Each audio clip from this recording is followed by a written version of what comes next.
Eh bien, bonsoir à tous les amis, supporters, supportrices français, françaises, portugais, portugaises, supporters, supportrices d'autres nations, amoureux, amoureuses du football, bienvenue à vous. Les amis, bah écoutez, on se retrouve pour le débrief à chaud de la victoire de l'équipe de France face au Portugal au tir au but 0-0. Franchement, les gars, cette équipe de France, c'est un mystère.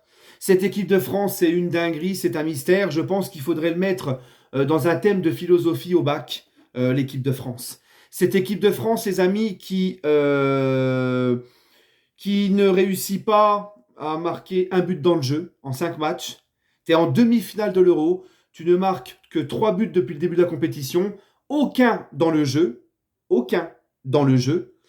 2 contre son camp et un penalty.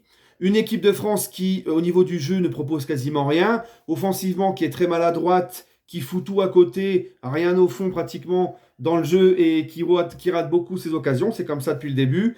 Mais une équipe de France qui arrive à aller en demi-finale de l'Euro.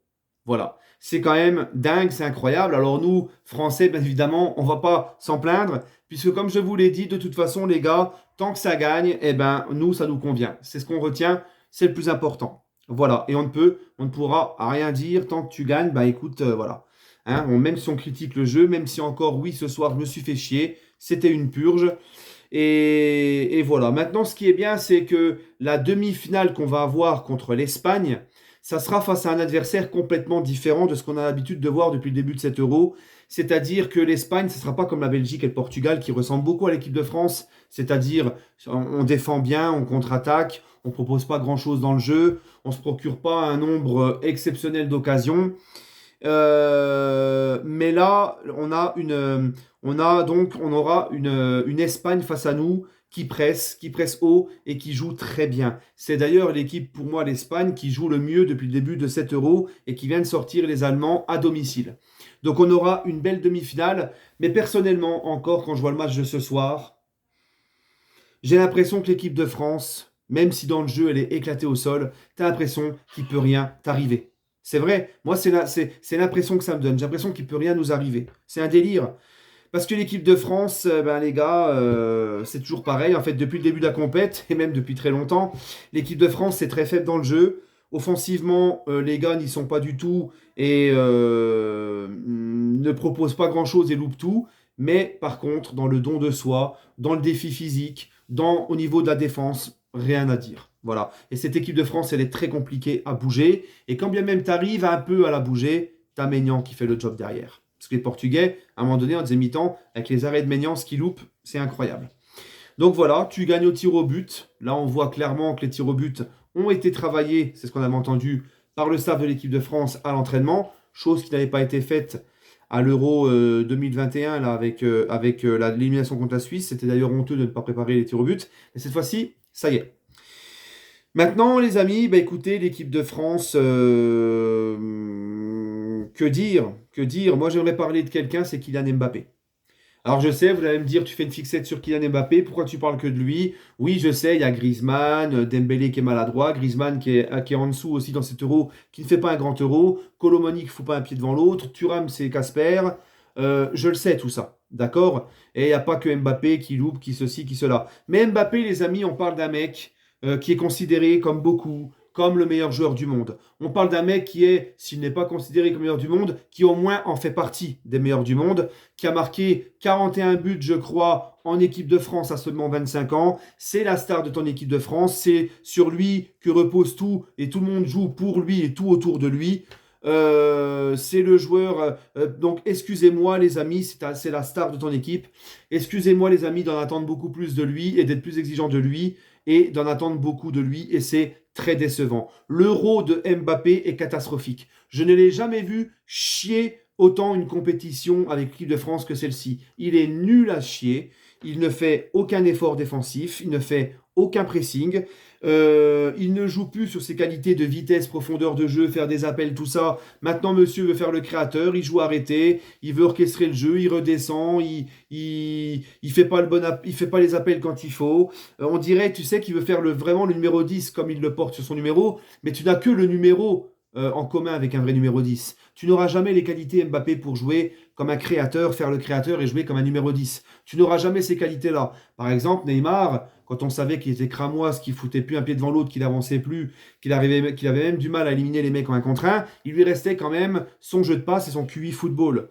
Tu vois? Mais Mbappé, non. Mbappé joue avec tes propres qualités et tu ne le fais pas, il ne le fait plus. Et maintenant, en plus, il te dit que c'est de la faute des joueurs, de ses coéquipiers. Ce n'est jamais de sa faute à ce mec. Donc non seulement il est catastrophique dans le jeu, il est catastrophique aussi en dehors du terrain dans ses déclarations en tant que capitaine. Dans le jeu, depuis le début de l'Euro, il a loupé un nombre incalculable d'occasions contre l'Autriche, contre la Pologne, contre la Belgique. Il ne fout pas un tir cadré. Et là, ce soir, il est transparent complet. Il ne fait aucune différence. Il est nullissime. D'ailleurs, il doit sortir beaucoup plus tôt. Mais vu que c'est Mbappé, voilà.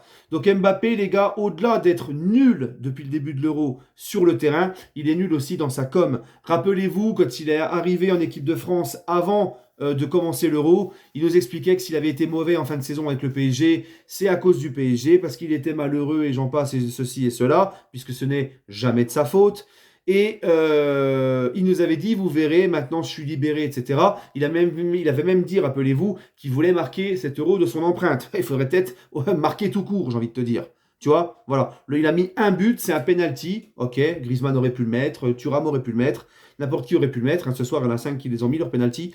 Un penalty provoqué par Dembélé. Voilà. Donc sinon, il n'y a rien. Il n'y a rien. Donc là, sa nouvelle excuse, quand on lui pose la question, qu'on lui dit pourquoi il ne joue plus sur ses qualités et il ne prend plus la profondeur, il met ça sur le dos de ses coéquipiers. Voilà. Et le pire, c'est qu'il dit les coéquipiers que j'ai. Les coéquipiers que j'ai. Enfin, les joueurs que j'ai, qu'il dit. Les joueurs que j'ai. Tu te rends compte, ça veut dire en gros, moi, vous êtes mes sous-fifres, vous êtes mes larbins, vous jouez pour moi, vous êtes à moi, les joueurs que j'ai. En mode, c'est lui le patron, c'est lui le sectionneur, c'est lui le président de la Fédé, c'est incroyable. Et en plus, il dit, avec les joueurs que j'ai, c'est pas pareil qu'au début, que quand je suis arrivé en sélection, je ne peux plus jouer comme je faisais avant. Hein, et après, il nous parle de Pogba qui savait lui mettre des bons ballons au bon moment dans la profondeur. Donc ça veut dire que Tchouaméni, Kamavinga, Griezmann, Rabiot, ils leur chient tous à la gueule. Kanté, etc. Ils leur chient tous à la gueule. Ils sont pas capables, ces mecs-là, de pouvoir lui mettre un bon ballon dans la profondeur. Hein, moi, je suis désolé, quand Rabiot t'a lancé dans la profondeur contre l'Autriche, t'as été dans le gardien, t'as foutu le ballon en tribune. Voilà. Donc moi, ce mec, il me sort par les yeux. Ce mec est un manipulateur. Ce n'est jamais de sa faute. C'est un égocentrique. Il rabaisse les gens. Il n'a aucun respect. Ce qui me rassure, hein, ce qui me rassure, c'est que finalement, il n'y a pas qu'au Paris Saint-Germain que c'est une petite pupute. C'est aussi en équipe de France. Voilà. Ce mec-là est devenu minable. Ce mec-là est devenu imbuvable. Et croyez-moi qu'il n'y a pas que nous, les supporters du PSG, qui ne pouvons plus beaucoup le blairer. Et bon courage aux supporters du Real pour se taper lui et son clan. Voilà, en tout cas son euro catastrophique. Ok, il ne sert strictement à rien, tout comme le pauvre Ronaldo, 40 balais, sert à rien. Hein, lui aussi, c'est vrai Ronaldo, avec tout le respect que j'ai pour lui, c'est une légende et tout. Mais tu vois, là, il me fait pitié, il me fait de la peine. Il faut savoir partir au bon moment. Cristiano, en plus, il vampirise tout le jeu et tout. Non, franchement, c'est terrifiant. Mais Ronaldo a 40 ans.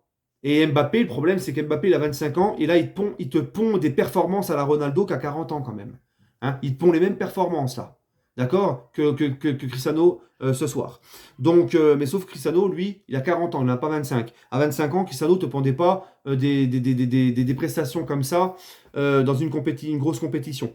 Donc voilà. Voilà les amis, l'équipe de France qui se qualifie, encore une fois. Tu as l'impression que rien ne peut leur arriver. Pépé les gars. Pépé, par contre, lui, il a 41 ans. C'est une dinguerie le niveau qu'il a. Pépé, à un moment donné, Marcus Thuram, il vient de rentrer, il rattrape Thuram en vitesse. Ce mec-là, c'est une dinguerie, comment il est trop fort encore à son âge, c'est incroyable. Gros respect à Pépé. Par contre, lui, vraiment, gros respect parce que c'est incroyable d'avoir un tel niveau à son âge. Maintenant, au niveau de l'équipe de France, j'ai bien aimé l'entrée de Dembélé, qui a, malgré sa maladresse, qui n'a pas cadré une frappe et tout, Dembélé a apporté de la percussion, du dribble. J'ai beaucoup aimé le match monstrueux de Saliba encore derrière, qui a été monstrueux. Maignan qui te tient la baraque quand l'équipe de France concède le peu d'occasions qu'elle concède dans un match. Et puis voilà. Sinon, devant, comme d'habitude, hein, comme je vous ai dit, ça bafouille, ça a du mal à se créer des occasions. Quand tu en as, tu les mets pas. Mais en tout cas, en ce qui concerne la solidité défensive, le don de soi, etc., bah, ils sont là. Les mecs derrière, ils ont encore fait leur match. Voilà, Mendes aussi qui a été monstrueux avec le Portugal. Vitinha au milieu, c'est magnifique. Donc moi, on est fier de l'exploitant parisien quand même, malgré tout. Voilà les amis, allez, donnez-moi votre ressenti en commentaire. Sur ce, prenez soin de vous, allez les Bleus et allez Paris. Et pour les Bleus, on se retrouvera pour le débrief à chaud de France-Espagne la semaine prochaine. Prenez soin de vous les amis et bonne soirée.